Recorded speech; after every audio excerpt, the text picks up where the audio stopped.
Backstage at Montreal Comiccon. I'm with Kevin Smith. Thank you for being here. 9 years ago you were here. That's right. You came out, we gave you a Habs jersey, you put it on out of respect, and then took it the fuck off right away. And then, like, off camera, I was not at all respect. About to go on stage to do your panel. Your panels are legendary. Is it true, or is this an urban myth? Don't say that right before. You're just going to jinx me, No. Like, I'm going to walk on the stage going, my shit's legendary, and then watch me crash and burn. You're not going to but I was just told. Not a chance. Okay, is it true Yeah. that you have a clause or something in your contract where you're not allowed to be stopped? Like you're not allowed, to be stopped. Like we can't stop them. But like, is there a clause where you're not allowed to be interrupted? Or is that urban myth? No, okay. Total. I think I'm trying to think what's in my rider. They call it. And stuff. Okay. Yeah.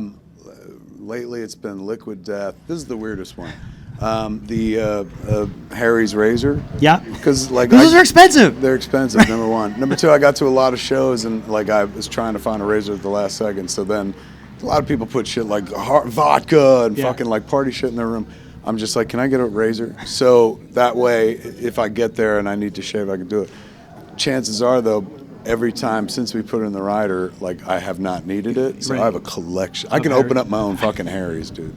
Side hustle. This has been an incredible couple of years for you, turning your life around completely. I've been sober a long, long time. I also don't eat animals anymore. Vegan as fuck.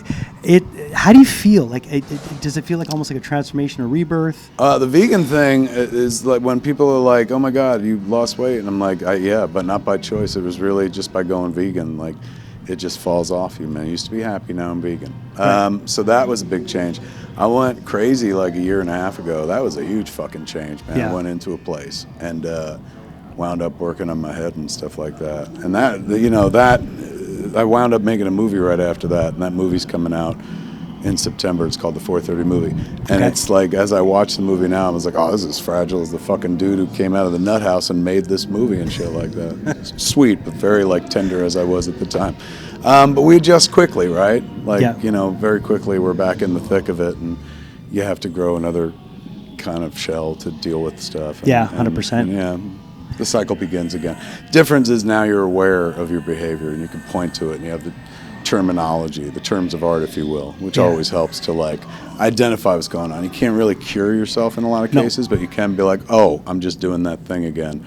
Here's a couple useful tools to direct me in a different way. So I'm an alcoholic. I suffer from alcoholism. So you take alcohol away, I have the isms. And that's why I keep working on it, even though I haven't drank in 31 There years. you go, man. Good point. 31. Congratulations. That's fucking huge. Thank you. This is going to be a different Kevin Smith probably than we saw 9 years ago.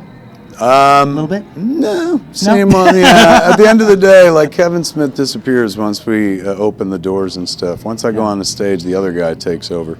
And he's the one who's responsible for, like, the entertaining stuff. And then, watch. This is me talking almost in a normal voice.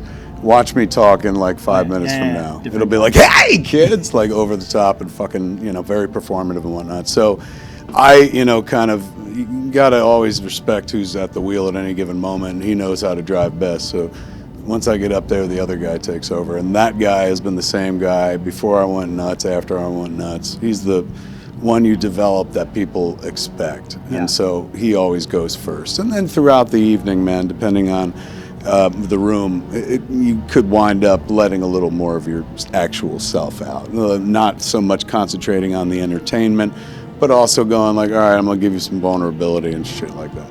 Well, I appreciate you being here. We're looking forward to it. It's going to be a great night. A lot of us are excited. You put the pressure on. Now I'm like, I didn't think it had to be that good. Thank God they were running an episode of Masters of the Universe and shit. Kevin Smith live at Montreal Comic Con. It's going to be great.